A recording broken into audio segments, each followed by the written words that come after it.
الشيطان الرجيم بسم الله الرحمن الرحيم. Izinkan saya untuk menyosialisasikan tentang fatwa Majelis Ulama Indonesia terkait dengan pedoman pengurusan jenazah muslim yang terinfeksi virus COVID-19. Ya, alhamdulillah, barangkali ini menjadi jawaban dari pertanyaan banyak saudara-saudari kita muslim khususnya di Indonesia ini terkait dengan hal dimaksud. Dan saat ini tengah ada bersama kami fatwa yang telah dikeluarkan oleh Majelis Ulama Indonesia, dan saya secara spesifik telah meminta izin untuk menyosialisasikan ini dan telah mendapatkan izin dimaksudkan. Semoga dengan ini insya Allah akan sirna segala kepanikan, kebingungan, kesulitan, dan tentunya kita sebagai warga negara yang baik dan juga muslim tentunya yang baik, bila sudah keluar fatwa dari Majelis Ulama Indonesia, maka hendaknya pendapat-pendapat pribadi yang tengah kita keluarkan bisa merujuk pada fatwa yang dimaksudkan. Izinkan saya untuk segera membacakannya dan mohon bisa disimak dengan baik. Poin-poin yang membutuhkan penjelasan, mohon izin setidaknya saya bisa memberikan penjelasan dengan ringkas dan padat. Bismillahirrahmanirrahim. Fatwa Majelis Ulama Indonesia nomor 18 tahun 2020 tentang pedoman pengurusan jenazah tajhiz al-janaiz muslim yang terinfeksi COVID-19. Mohon izin fatwa ini dikhususkan untuk pengurusan jenazah muslim. Jadi mungkin yang non-muslim ada petunjuk-petunjuk dari pemuka atau tokoh-tokoh agama yang terkait dengan itu. Ketentuan umum dalam fatwa ini yang dimaksud dengan 1. Petugas adalah petugas muslim yang melaksanakan pengurusan jenazah. Nanti dalam poin-poin fatwa yang dimaksudkan akan didapati istilah petugas yang dimaksud petugas muslim yang mengurusi jenazah. Kemudian yang kedua, syahid akhirat adalah muslim yang meninggal dunia karena kondisi tertentu, antara lain karena wabah atau ta'un, tenggelam, terbakar, dan melahirkan, yang secara syar'i dihukumi dan mendapat pahala syahid. Dalam kurung dosanya diampuni dan dimasukkan ke surga tanpa hisab, tetapi secara duniawi hak-hak jenazahnya tetap wajib dipenuhi. Saya sedikit saja ingin memberikan penjelasan di poin ini supaya kita bisa memahami bahwa di dalam Islam syahid itu dibagi 3. Nanti ada syahid dunia wal akhirah, ya di dunia dinilai syahid, di akhirat pun ditetapkan syahid. Ya ini seperti orang yang berjuang langsung di medan perang, ketika ada tuntutan untuk berjihad di medan perang, kemudian ia wafat dengan niat ibadahnya, berjuang di jalan Allah Subhanahu wa taala. Maka ini yang dimaksud syahid dunia wal akhirah. Maka ia dikuburkan dengan pakaian yang melekat pada dirinya tanpa harus dimandikan atau dikafani kembali. Ya, ada lagi yang kedua nanti syahid akhirah, dunia ad-dunya, Jadi ya syahid dalam penilaian akhirat, tapi untuk di dunianya ia berbeda dengan yang pertama karena masih diberikan hak-haknya berupa hak jenazah pada umumnya, tidak seperti yang pertama tadi.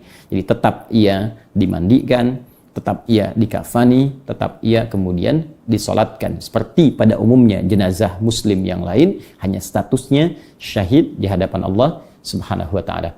Dan tadi sudah disampaikan di sini contohnya seperti wabah, tenggelam, terbakar, dan melahirkan. Ya, kalau Anda ingin spesifik mengetahui hadisnya, di tangan saya juga sudah ada beberapa lembaran yang saya langsung dapatkan dari kitab-kitab terkait langsung dengan syahid akhirat. Ya, seperti ada riwayat di sini dari sahabat istri Nabi bahkan ya sallallahu alaihi wasallam dari Sayyidah Aisyah radhiyallahu taala anha ummul mukminin, bahwa beliau menyampaikan informasi Nabi pernah bersabda, "Falaisa min 'abdin yaqa'u ta'unu fihi fayamkuthu fi baladihi sabira muhtasiba an ya'lamu annahu lam yusibhu illa ma kataballahu azza wa jalla lahu illa kana lahu mithlu ajri syahid." disampaikan bahwa tidaklah seorang hamba yang tertimpa atau mengalami wabah fayamkuthu fi baladihi, maka ia menetap di tempatnya, ya, di daerahnya, atau dalam konteks kalau menyebar luas di kabupatennya, kotanya, provinsinya atau negaranya, kemudian ia bersabar, mengoreksi diri dan menyadari bahwa semua itu tidaklah ditetapkan kecuali dengan izin Allah Subhanahu wa taala. Maka hal demikian, kalaupun ia wafat dalam kondisi terkena wabah itu, maka ia mendapatkan pahala syahid. Nah, ini pun dikuatkan kalau Anda buka di Al-Bukhari dan Muslim, riwayat sahabat Abu Hurairah radhiyallahu taala anhu, Nabi pernah menyampaikan asy-syuhada'u khamsatun. Ya, di antara para syahid itu ada 5 yang Nabi sebutkan. Nanti di hadis lain disebutkan beberapa yang lain juga. Nah, 5 ini di antara contohnya, kata Nabi, al-mat'unu, orang yang terkena wabah lalu wafat. Yang kedua al-mabtunu, ya, orang yang mengalami penyakit perut yang sangat, ya, kemudian ia wafat. Ya, yang kedua ini seperti ibu misalnya yang tengah mengandung, mengalami penyakit perut, wafat ya saat mengandung, apalagi kemudian melahirkan, maka masuk juga kemudian kategori syahid. Yang ketiga al-ghariqu, yang wafat dalam hal tenggelam. Yang keempat sahibul hadmi, yang tertimpa bangunan. Ya, kemudian yang kelima syahid fi sabilillah. Nanti di hadis lain Anda temukan juga yang terbakar, ya. Kemudian juga spesifik di sini disebutkan yang melahirkan dan beberapa contoh yang lain. Poin kedua ini saya ingin memberikan berita gembira bagi sebagian yang mungkin tengah bersedih. Karena boleh jadi karena panik, bingung. Ya, mohon maaf sekali ada dihiasi di berita bahwa saudaraku, Anda mengantar ke kuburan hanya 1-2 orang. Bahkan mungkin terasa sunyi, tidak ada orang mengantarkan, tidak seperti hari-hari biasanya. Demi Allah saya katakan, Anda mendapat berita gembira. Bahwa statusnya insya Allah dengan rahmat Allah Subhanahu wa ta'ala yang wafat syahid. Allah mengangkat derajatnya. Kenapa kita yang masih hidup bersedih? Tugas kita sekarang mengisi dengan beramal saleh, ya, sabar dengan kondisi ini karena Allah telah memberikan berita gembira kepada kita melalui lisan nabinya, tinggal kita yang mengisi hari-hari dengan penuh kebaikan. Itu poin terbesar yang kita mesti sadari, sehingga insya Allah dalam situasi ini pun kita berjuang untuk menutup supaya virus tidak menyebar kepada yang lainnya. Saat bersamaan Allah berikan penegasan lewat Nabi kita sallallahu alaihi wasallam bahwa perjuangan kita diapresiasi oleh Allah. Yang wafat syahid, yang hidup pun mendapatkan pahala yang tidak sedikit dengan izin Allah Subhanahu wa taala. Kemudian poin nomor 3 dalam ketentuan umum, APD, alat pelindung diri, adalah alat pelindung diri yang digunakan oleh petugas yang melaksanakan pengurusan jenazah. Jadi kalau ada istilah APD, yang dimaksud tadi yang kami jelaskan. Baik, saya masuk pada ketentuan hukum. Ya, 1. Menegaskan kembali ketentuan Fatwa MUI nomor 14 tahun 2020 angka 7 yang menetapkan pengurusan jenazah tajhiz al-janaiz yang terpapar COVID-19 terutama dalam memandikan dan mengafani harus dilakukan sesuai protokol medis dan dilakukan oleh pihak yang berwenang dengan tetap memperhatikan ketentuan syariat. Sedangkan untuk mensalatkan dan menguburkannya dilakukan sebagaimana biasa dengan tetap menjaga agar tidak terpapar COVID-19. Fatwa ini telah saya sampaikan di sosialisasi sebelumnya, dan ini fatwa yang nomor 18 tahun 2020 adalah penegasan dari yang kemarin pernah disampaikan. Poin 2, umat Islam yang wafat karena wabah COVID-19 dalam pandangan syara termasuk kategori syahid akhirat yang tadi saya sampaikan, dan hak-hak jenazahnya wajib dipenuhi, yaitu dimandikan, dikafani, disolati, dan dikuburkan. Saya tegaskan lagi poin ini, dan hak-hak jenazahnya wajib dipenuhi, yaitu dimandikan, dikafani, disolati, dan dikuburkan. Yang pelaksanaannya wajib menjaga keselamatan petugas dengan mematuhi ketentuan-ketentuan protokol medis. 3. Pedoman memandikan jenazah yang terpapar COVID-19 dilakukan sebagai berikut. Ini detail dari petunjuk yang tadi disampaikan. A. Jenazah dimandikan tanpa harus dibuka pakaiannya. Nah, ingat baik-baik, jadi kalau Anda petugas yang bertugas memandikan jenazah, terpapar atau terinfeksi COVID-19, ini sudah ada fatwa dari MUI, jika jenazahnya muslim, maka jenazah dimandikan tanpa harus dibuka pakaiannya. Ini fatwa tidak sembarangan, jadi mohon maaf, mohon izin dan mohon berkenan saya menegaskan, jangan masuk ke wilayah-wilayah komentar bila bukan bidangnya. Nah, jadi mohon izin sekali lagi, kalau kita bicara ekonomi, ekonom yang berhak memberikan pandangan. Kita bicara hukum-hukum keduniaan, ahli hukum bicara. Nah, sekarang kita bicara spesifik tentang hal yang penting, urgen di agama, maka jangan semua orang menjadi mufti. Jangan semua orang mendadak pintar agama. Ya, ini mesti kita ikuti. Jadi Anda jangan pernah berkomentar kenapa tidak dibuka, tidak ini sudah penelitian, sudah bertanya, sudah ada dokter dipanggil, sudah semua didengar keseluruhannya, maka keluar fatwa semacam ini. Jadi jangan khawatir, yang memandikan pun tidak akan mengurangi nilai-nilai karena dalam kondisi darurat berbeda hukum seperti hal biasanya. Saya ulangi untuk menegaskan. A. Jenazah dimandikan tanpa harus dibuka pakaiannya. B. Petugas wajib berjenis kelamin yang sama dengan jenazah yang dimandikan dan dikafani. Ya, wajib. Awas, jadi kalau yang perempuan, petugas mesti perempuan. Kalau ia laki-laki, petugas mesti laki-laki. Karena itu saya sarankan dan saya tegaskan ya kepada khususnya semua muslim, tidak usah aneh-aneh. Kalau Anda laki-laki, laki-laki saja. Ya, kalau Anda perempuan, perempuan saja. Sehingga Anda tidak membuat bingung ya dalam kehidupan dan dalam interaksi, mending hidup ya juga menyebabkan kebingungan, wafat pun bikin orang bingung juga.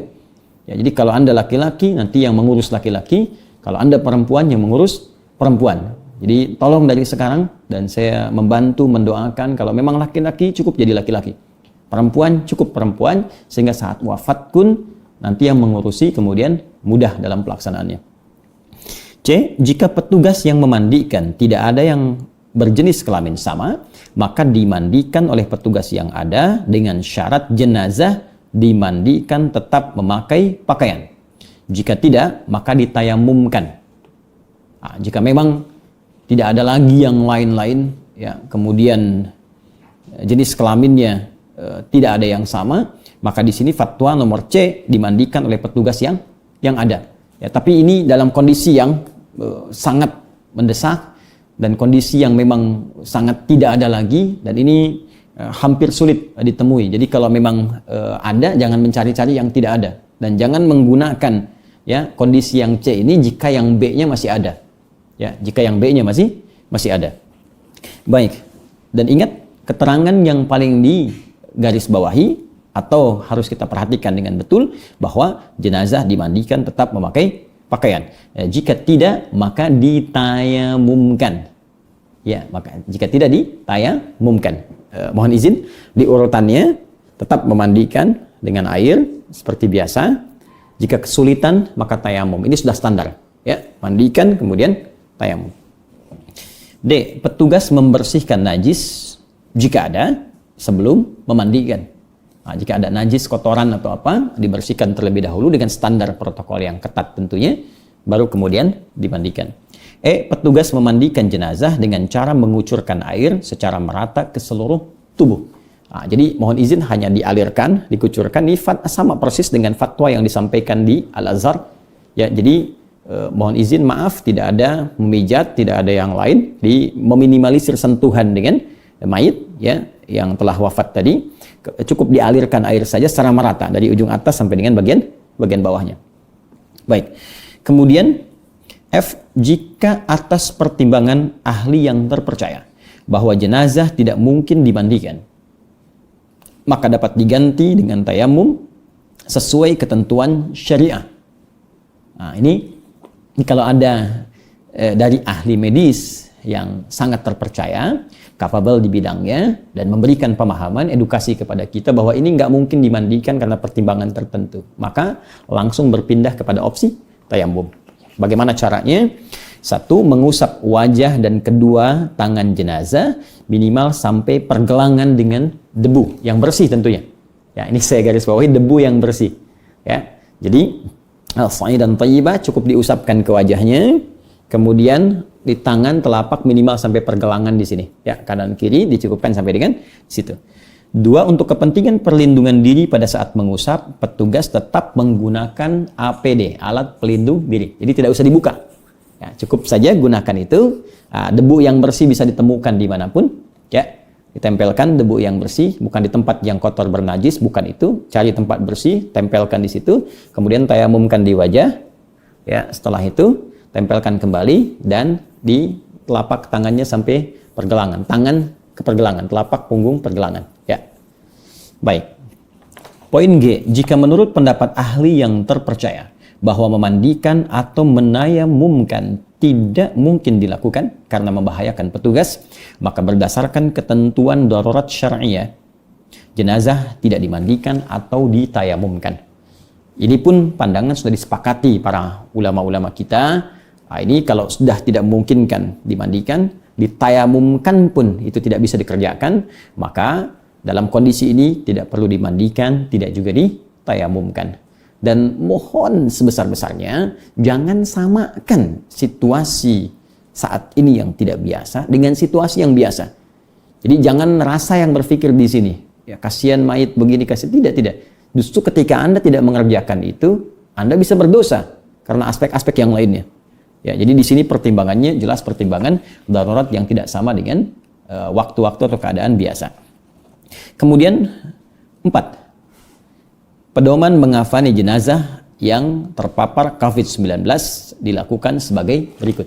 Jadi poin 3 tadi untuk memandikan, saya mohon izin untuk menyimpulkan dengan cepat bahwa dia dimandikan oleh petugas sesuai dengan jenis kelamin mayit, jika laki-laki oleh laki-laki, jika perempuan oleh perempuan, jika sama sekali tidak ditemukan yang sejenis, maka tetap dimandikan oleh petugas yang ada dengan tetap menggunakan pakaiannya bagi mayit.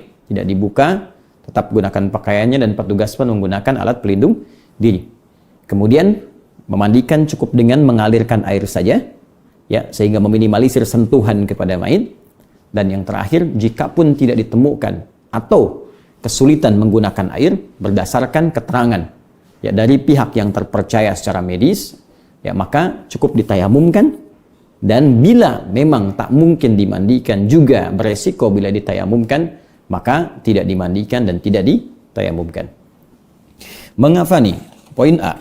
Setelah jenazah dimandikan atau ditayamumkan, atau karena darurat syariah tidak dimandikan atau ditayamumkan, maka jenazah dikafani dengan menggunakan kain yang menutup seluruh tubuh dan dimasukkan ke dalam kantong jenazah yang aman dan tidak tembus air untuk mencegah penyebaran virus dan menjaga keselamatan petugas. Ini penting untuk diketahui. Jadi ada beberapa bagian di sini untuk bisa mengafani. Jadi menggunakan kain kafan biasa ditutup, kan? Kemudian menutup seluruh tubuh, sudah jelas seperti biasa, lalu dilapis lagi ya dengan lapisan yang sekiranya bisa menjaga keamanan dan memproteksi virus untuk menyebar ke sekitarannya. Ya, ini kita dapati di sini diberi contoh kantung jenazah, ya, ada yang sebagian menggunakan plastik dan sebagainya. Saya tekankan sekali lagi, tolong dipahami baik bahwa ini kondisi darurat, beda dengan kondisi biasa.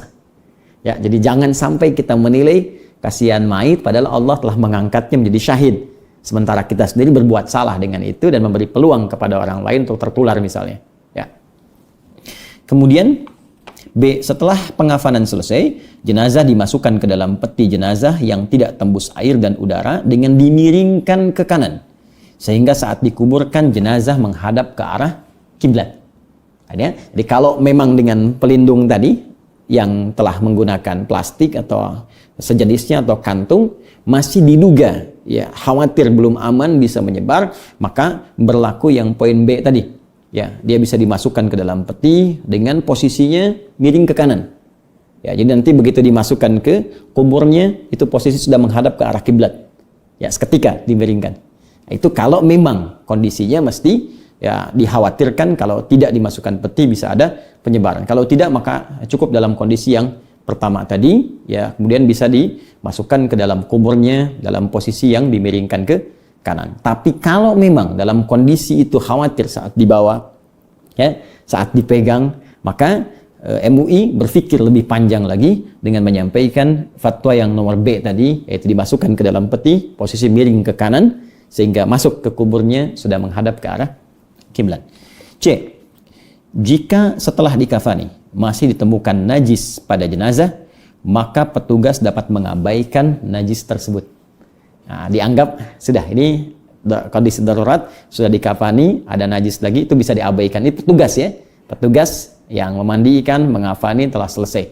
Maka ini kondisi tidak sama, tidak seperti kondisi biasa. Kemudian 5. Pedoman menyolatkan jenazah yang terpapar COVID-19 dilakukan sebagai berikut. Sudah dimandikan, sudah dikafani, bagaimana dengan penyolatannya? A. Disunahkan menyegerakan salat jenazah setelah dikafani. Dimohon tidak ditunda-tunda, setelah dikafani selesai, segera disolatkan. Ini sangat jelas. B. Dilakukan di tempat yang aman dari penularan COVID-19. Ya, mohon izin sekalipun misal ya keluarga ingin menyolatkan tertentu, maka ini mesti mengikuti protokol kesehatan. Ya, saya sekali lagi mesti mengikuti protokol kesehatan. Ya, jadi kalau memang diduga semua baik, aman, silahkan disolatkan. Kalaupun tidak ada orang-orang banyak datang, jangan khawatir, statusnya syahid di hadapan Allah. Ya, jelas, kalimat nabinya jelas, hadisnya jelas, disampaikan sahabat sampai ke ulama. Jadi jangan sampai mohon maaf kondisi tidak adanya orang memengaruhi cara fikir kita untuk salah berpikir tentang ketentuan syariat kita. Itu poinnya. Ya, jadi kalaupun nanti yang menyolatkan terbatas, insya Allah baik di sisi Allah Subhanahu wa Ta'ala. Kemudian dilakukan oleh umat Islam secara langsung, hadir minimal 1 orang. Jika tidak memungkinkan, boleh disolatkan di kuburan sebelum atau sesudah dimakamkan. Jika tidak dimungkinkan, maka boleh disolatkan dari jauh, salat ghaib. Ini sangat panjang sekali ya berpikirnya. Jadi kalau setelah dikafankan, setelah selesai, langsung disolatkan, ya minimal 1 orang yang menyolatkan. Kalaupun ada yang lain ikut menyolatkan atau secara terbatas keluarga menyolatkan, dipandang aman secara protokol kesehatan. Kalau tak mampu khawatir dengan itu, maka nanti sebelum dikuburkan bisa di situ atau setelahnya. Ini juga ada turunan dari fatwa itu dan referensinya juga ada di sini. Atau kalaupun dikhawatirkan dengan berkumpul di tempat tertentu bisa tertular kembali atau kondisi yang lain, maka bisa dilakukan dengan salat ghaib. Ini sangat jelas dan tidak perlu banyak ditafsirkan kembali. D. Pihak yang menyolatkan wajib menjaga diri dari penularan COVID-19. Ini sudah jelas, tidak perlu diterangkan kembali. Poin nomor 6. Pedoman menguburkan jenazah yang terpapar COVID-19 dilakukan sebagai berikut. Jadi, mohon izin, memandikan sudah atau ditayamumkan, mengafani sudah, kemudian menyolatkan sudah. Sekarang bagian terakhir adalah menguburkan. A. Dilakukan sesuai dengan ketentuan syariah dan protokol medis. Ingat, ketentuan syariah dan protokol medis. Jadi mohon izin di sini tidak akan bertentangan antara protokol medis dengan ketentuan syariah. Di dalam Islam itu selalu ada maslahat nilai-nilai kebaikan. Jadi nggak mungkin ada pertentangan antara nilai-nilai medis dengan ketentuan syariat. Di ketentuan syariat dikerjakan, jangan sampai disalahi, dan protokol medis juga didengar supaya bisa menjaga keadaan itu berlangsung dengan aman. Kemudian B. Dilakukan dengan cara memasukkan jenazah bersama petinya ke dalam liang kubur tanpa harus membuka peti, plastik, dan kafan. Ini kondisi yang tadi saya sebutkan di poin yang keempat itu ya. Poin yang keempat B, dimasukkan ke dalam peti. Jadi memang dalam kondisi yang tadi saya sebutkan, khawatir ada penularan, kalau masuk plastik, masuk kain, terangkat juga khawatir, masukkan ke peti. Dan di sini tegaskan kembali, dalam memasukkan ke kuburnya pun dimasukkan dengan petinya langsung, dengan kondisi yang tadi telah disebutkan sebelumnya, dimiringkan ke kanan sehingga saat dimasukkan langsung menghadap ke arah kiblat tanpa harus membuka peti, plastik, dan kafan. Baik. C. Penguburan beberapa jenazah dalam satu liang kubur dibolehkan karena darurat. Ad-darurah asy-syar'iyyah sebagaimana diatur dalam ketentuan Fatwa MUI nomor 34 tahun 2004 dengan tentang pengurusan jenazah. Saya ulangi, sebagaimana diatur dalam ketentuan Fatwa MUI nomor 34 tahun 2004 tentang pengurusan jenazah, tajhiz al-janaiz dalam keadaan darurat. Jadi kalau memang tidak ditemukan, mohon maaf, tempat kubur yang lain atau kesulitan, boleh dalam satu liang kubur dengan kondisi-kondisi yang sifatnya darurat. Jakarta, 27 Maret 2020 Masehi.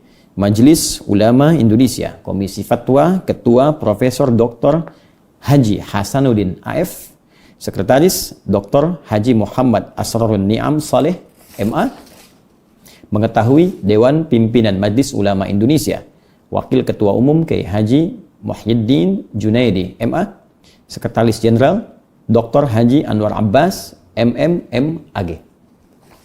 Demikian fatwa tentang pedoman pengurusan jenazah muslim yang terinfeksi COVID-19 sesuai dengan fatwa MUI. Saya telah menyampaikan, semoga menjadi pedoman dan semoga Allah memberikan kemudahan kepada kita untuk bisa mengikuti apa yang ditunjukkan oleh para ulama kita yang bersumber pada keterangan Al-Quran dan Sunnah Rasulullah